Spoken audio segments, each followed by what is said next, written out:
देख रहे हैं सिटी पोस्ट लाइव। मैं हूं सृष्टि राज। बिहार विधानसभा में आज का दिन फिर से हंगामे के नाम रहा और विपक्ष ने लॉ एंड ऑर्डर और वोटर वेरिफिकेशन को लेकर सदन में जमकर हंगामा किया। कभी नारेबाजी तो कभी कुर्सी को उछालने की कोशिश तो कभी मेन गेट का ताला जाम। क्या है पूरा मामला, इसके ऊपर जानकारी देंगे हमारे साथ उपस्थित हमारी सहयोगी मुस्कान। बिल्कुल सही ओपनिंग किया है सृष्टि आपने। और सदन में ऐसा होते रहता है अक्सर। और आपको बता दें आज जितने भी विपक्षी विधायक थे, विपक्षी दल के थे, सब ब्लैक आउटफिट पहन के आए थे। राबड़ी देवी भी ब्लैक साड़ी में ही दिखी थी। और आपको बता दें कि जो सदन था दोपहर में जो शुरू होना था उसे 20 मिनट ही चला। आज वो भी खत्म हो गया, उसको रोक दिया गया सदन को। अब आप सोचिए जो विपक्षी दल के विधायक थे वो मेन गेट को ही लॉक कर दिए थे, ब्लॉक करके आ गए थे। तो ना नीतीश कुमार को घुसने दे रहे थे, ना सम्राट चौधरी को घुसने दे, जो भी विपक्ष जो भी सरकार में है उनको घुसने नहीं दे रहे थे। उनको पीछे का ताला तोड़वा के उनको घुसाया गया था सदन के अंदर। और उसके बाद जो विपक्षी विधायक हैं वो मेन वेल में जाते हैं और नारेबाजी शुरू करते हैं, पोस्टर लेके शुरू कर देते हैं। और नीतीश कुमार के अगेंस्ट में नारे स्टार्ट करते हैं कि नीतीश कुमार हाय हाय, चुप्पी तोड़ो नीतीश कुमार, एसआईआर को वापस लो। तो ऐसे मुद्दे को लेकर जो विपक्षी दल है उसमें तेजस्वी यादव हैं, शकील अहमद हैं और भी कई बड़े विधायक हैं जो इसमें शामिल थे। और ये सब हो रहा था। आपको बता दें सबसे अजीब बात ये था कि जो स्पीकर है, ठीक है, तो स्पीकर बोल रहे थे कि अब आप लोग बूढ़े हो रहे हैं, बाल पकड़ा है और आप लोग को ये शोभा नहीं दे रहा है, चोट लग जाएगी, बैठ जाइए, लोग देख रहे हैं, अच्छा नहीं लग रहा है। आपको बता दें स्पीकर बहुत शांत, देखिए स्पीकर किसी के दल से नहीं होते हैं, ठीक है, स्पीकर को दोनों का पक्ष सुनना होता है। तो वो बोल रहे थे कि हम आपको मौका देंगे बोलने का, आप बैठ जाइए। लेकिन विपक्ष के जो लोग थे वो बैठने को तैयार नहीं थे। वो कहीं ना कहीं ऐसा दिखा गया कि जो टेबल था उसको उठाने की कोशिश किया गया, मतलब उछालने की कोशिश की गई अपोजिट में, ठीक है। तो ये सब जब हो रहा था तो सूत्रों की अगर हम माने तो नीतीश कुमार खड़े होकर ताली बजाने लगे थे। ये वीडियो आया नहीं है लेकिन सूत्रों की माने तो नीतीश कुमार खड़े होकर ताली बजा रहे थे। फिर सबको बैठने के लिए बोला गया लेकिन कोई भी सुनने को तैयार नहीं था। जी। तो ये जो विपक्ष जो इल्जाम लगा रहा है कि इससे गरीबों, दलितों और वोटर लिस्ट में जो गरीब दलित है, महादलित है, अति पिछड़ा है, पिछड़ा लोग हैं, उनके नाम हटाए जा रहे हैं, तो क्या विपक्ष का यह जो आरोप है वह सही है या गलत है? नहीं नहीं नहीं, ऐसा नहीं है। आप हमने आज सुबह भी डिबेट किया था सृष्टि। इलेक्शन कमीशन का जो मेन था उन्होंने पूरा डेटा दिया है, ठीक है, बिल्कुल ट्रांसपेरेंसी है। पहले ऐसा लग रहा था या ऐसा कहा जा सकता था, पर अभी चुनाव आयोग ने पूरा डिटेल दिया है जिसका उन्होंने हटाया है। अराउंड 40 लाख के आसपास जो वोटर्स हैं उनका नाम काटा जा रहा है। क्यों काटा जा रहा है वो दिखाया गया है कि उनका वेरिफिकेशन नहीं हो पाया है। कई मर चुके हैं लेकिन उनका वोटर आईडी मतलब अभी भी एक्टिव है। कई का जो एड्रेस है वो मैच नहीं हो रहा है, वहाँ कोई नहीं है। कई का कुछ कुछ पता ही नहीं चल रहा, जिसका कोई वेरिफिकेशन नहीं हो पा रहा है, ये वो लोग हैं। तो किसी दल का होना वो अलग बात है कि कोई दल का हो, लेकिन जो चुनाव आयोग है वो सारे डेटा दे चुका है कि ये लोग हैं, इनका वेरिफिकेशन नहीं हो रहा है। अगर आप करा सकते हैं, आपको बता दें चुनाव आयोग तेजस्वी यादव को दे चुका है, 12 राजनीतिक दल को मिल चुका है वो सारा लिस्ट, 12, उसमें तेजस्वी यादव भी हैं। बोला कि ये रहा लिस्ट, ये पकड़िए, आपके अगर इसमें से कोई वोटर्स हैं तो इनको बुलाइए और वेरिफिकेशन करवाइए। सीधे इनको दे दिया है। जहां तेजस्वी यादव बोल रहे थे कि हमको लिस्ट चाहिए, किस किस दल को, कौन कौन लोग हैं जिनको आप हटा रहे हैं, क्यों हटा रहे हैं, वो दीजिए। तेजस्वी यादव सोचे होंगे कि भाई चुनाव आयोग के पास इतना टाइम है कि एक एक आदमी का निकाल के चुनाव आयोग निकाल के दे दी कि लीजिए ये लोग हैं, इनका वेरिफिकेशन नहीं हो रहा है, अगर आपके वोटर्स हैं तो ले आइए, हम वेरीफाइड कर देंगे। जी। तो ये जो एसआईआर पर जो निष्पक्ष होने का जो ये प्रक्रिया जो है, या निष्पक्ष है या फिर इसे बस एक राजनीतिक तरीके से इस्तेमाल किया जा रहा है? नहीं नहीं नहीं नहीं, देखिए कहा जाता है, देखिए कोई भी डिपार्टमेंट या कोई भी आयोग होता है ना, तो कहीं ना कहीं कहा जाता है कि कहीं ना कहीं जो गवर्नमेंट चला रही है उसका कहीं ना कहीं इन्फ्लुएंस रहता है, इंटरफेरेंस रहता है, ऐसा कहा जाता है। ऑन पेपर अगर हम बात करें तो ये इंडिपेंडेंट बॉडी है, इसमें ज़्यादा हस्तक्षेप कोई नहीं कर सकता है, वो अपने आप डिसीजन लेती है। लेकिन अगर जैसे विपक्ष सवाल उठा रही है कि उनके हैं या उनके लोग हैं, इसके अंदर की गहराई का तो भगवान ही मालिक है, क्या है क्या नहीं। लेकिन आपको बता दें ऐसा नहीं होगा, ठीक है। अगर ऐसा होता तो बीजेपी का अगर आपको बता दें, बीजेपी भी वही काम कर रही है। बीजेपी क्या कर रही है, जो जो लोग हैं उनकी मदद कर रहे हैं, उनके जो कार्यकर्ता है कि ये वेरिफिकेशन है, चलिए चलिए यहाँ जाके करवा देना है, मतलब वो कर रहे हैं।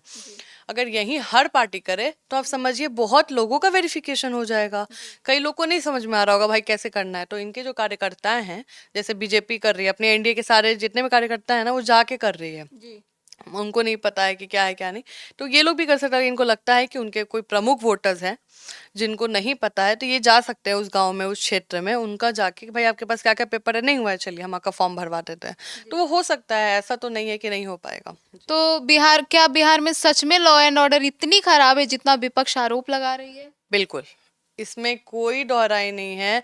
देखिए, लॉ एंड ऑर्डर बहुत खराब, इतना भी खराब, देखिए लॉ एंड ऑर्डर खराब कब कहते हैं, जब कोई अपराध हो और अपराध होने के बाद कोई एक्शन ना लिया जाए, तो होता है लॉ एंड ऑर्डर खराब। ठीक है। और अगर आप कहिएगा कि बिहार में सच में इतना अपराध है, तो अपराध सच में बहुत है। आप खुद देख सकती हैं, अभी आए दिन अगर अगर हम इसी महीने के देखें तो बहुत मर्डर केस आया है सामने। जी। बहुत लोग पकड़ा रहे हैं, बहुत लोग नहीं पकड़ाए हैं, बहुत लोग का मुद्दा पता चल रहा है, बहुत लोग का नहीं पता चल रहा है। अभी दो जो केस सामने है, आपको ही पता है, इंडस्ट्रियलिस्ट का जो हो रहा है, उसके बाद अभी चंदन मिश्रा देख लीजिए, इनकाउंटर्स हो रहे हैं। तो अपराध बहुत बढ़ा है, नो डाउट। जो अपराधी हैं उनका मनोबल बढ़ा है, लेकिन ऐसा नहीं है कि उन पर लगाम नहीं लगाया जा रहा है। ऐसा नहीं है कि पुलिस हाथ में हाथ डाल के बैठी हुई है कि अरे भाई अपराध हो रहा है, होने दो, हम देखेंगे। ऐसा नहीं है। लॉ एंड ऑर्डर खराब नहीं है।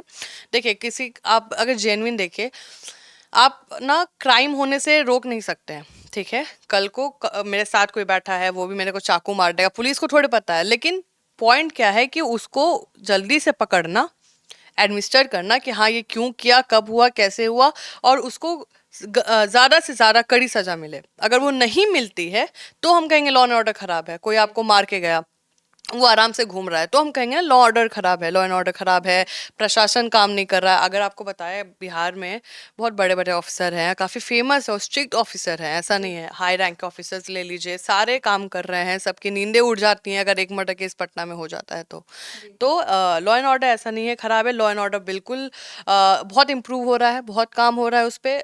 पटना के एसएसपी उस पर काम कर रहे हैं, आईजी काम कर रहे हैं, डीजीपी हर एक चीज़ मॉनिटर कर रहे हैं। लॉ एंड ऑर्डर बिल्कुल अच्छा चल रहा है। लेकिन जो मर्डर केसेस हैं वो थोड़े बढ़ रहे हैं, लेकिन उस पर भी जल्द मुझे लगता है कि कहीं ना कहीं एडमिनिस्ट्रेशन काम करेगा और पुलिस इस पे एक्शन लेगी। जी। तो क्या मुख्यमंत्री नीतीश कुमार को विपक्ष की चिंताओं का जवाब देना चाहिए या महज ये एक राजनीति है? देखिए, नीतीश कुमार को प्रशासन बाबू कहा जाता है। ठीक है, आप एक बात समझिए, नीतीश कुमार ना ज़्यादा बोलना पसंद नहीं करते हैं, जितना मैंने सुना है दूसरों से।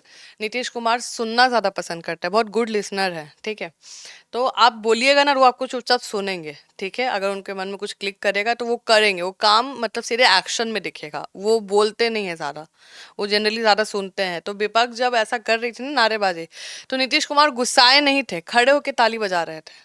समझ रही हैं, गुस्साए नहीं, कह रहे नहीं रोको इनको, हटाओ इनको, ये सब नहीं करते नीतीश कुमार। ठीक है, आप हंगामा कर रहे हैं, ठीक है, वो हंसे, हंस के देख रहे हैं सबको, फिर खड़े होके वो लोग ताली बजा रहा है, हाय हाय हाय, तो नीतीश कुमार में खड़े होकर ताली बजाने लगे। तो नीतीश कुमार बहुत एरोगेंट नहीं है अपने अपोजिशन के लिए, बहुत स्वीट है और सुनना ज़्यादा पसंद करते हैं। और अगर हम पेपर की बात करें तो चुनाव आयोग किसी के अंडर काम नहीं करता है। चुनाव आयोग पे हम नहीं बोल सकते हैं कि कोई कंट्रोल कर रहा है, लेकिन अगर ऐसा होता है तो ये गलत है। तो क्या संसद से लेकर जो बिहार विधानसभा तक जो हंगामा चल रहा है वह एक लोकतांत्रिक को, ये जो परंपरा है उसको मजबूत करने की है या उसको कमजोर कर रहा है? नहीं, कमजोर नहीं कर रहा, बिल्कुल नहीं कर रहा। हम ये नहीं बोलेंगे कमजोर कर रहा। देखिए, विपक्ष रहता है तो ही लोकतंत्र बहुत मजबूत होता है। विपक्ष नहीं रहेगा तो फिर तो आदमी अपना मोनोपोली चलाएगा, अपना डेमो भाई दिखाएगा कि भाई हम वो हैं, हम ये हैं, अपना दमदम दिखाएगा। बिल्कुल नहीं। जो अपोजिशन है, अपोजिशन देखिए तरीका होता है हर चीज़ का। कुछ हो सकता है विपक्ष का तरीका कभी खराब हो, कभी सही हो, लेकिन अगर हम किसी चीज़ का विरोध कर रहे हैं तो वो उनका हक है, बिल्कुल हक है। आप भी कर सकते हैं, अगर कोई आपको सरकार की नीति सही नहीं लग रही है, कि आप विपक्ष का कोई बात सही नहीं लग रहा है, आप भी हंगामा कर सकते हैं कि भाई बातों से, ये नहीं कि जाके मारपीट कर ले, बातों से कि हाँ भाई हमके सही नहीं है, हम आंदोलन करेंगे, हम बैठ के पोस्टर लेके खड़े होंगे। तो उसमें वो जनरल है, लोकतंत्र में ये नॉर्मल है और फ्रीडम ऑफ स्पीच और एक्सप्रेशन है। बस किसी को नुकसान नहीं होना चाहिए, आपके पास कोई हथियार नहीं होना चाहिए। बाकी तो आप कहीं भी आप खड़े होके आप बात कर सकते हैं, बोल सकते हैं, तो ये बिल्कुल नॉर्मल है, कोई दिक्कत नहीं है इसमें। तो राहुल गांधी भी अभी दिल्ली में इसी तरीके का हंगामा कर रहे हैं और इस पर आवाज उठा रहे हैं, तो उस पे आप क्या कहना चाहेंगे? देखिए बिल्कुल ये कलेक्टिव रिस्पॉन्सिबिलिटी चल रहा है महागठबंधन का। वहाँ पे राहुल गांधी हैं, वहाँ पे अखिलेश यादव हैं और भी कई बड़े नेता हैं जो वहाँ पे सेम पोस्टर लेके चल रहे हैं, सेम नारेबाजी कर रहे हैं। जिनका जहाँ जहाँ से हैं वहाँ वहाँ से अपने हिसाब से लेवल पे कर रहे हैं। विपक्ष का हक है, वो कर सकते हैं, उसके विरोध आंदोलन कर सकते हैं। बस बाकायदा मैंने आपको रीजंस बताया, वो चीज़ छोड़ के विपक्ष का काम है, विपक्ष काम करेगी। जहाँ पे लगेगा उनको कि कुछ गलत हो रहा है तो वहाँ पे स्टैंड लेगी।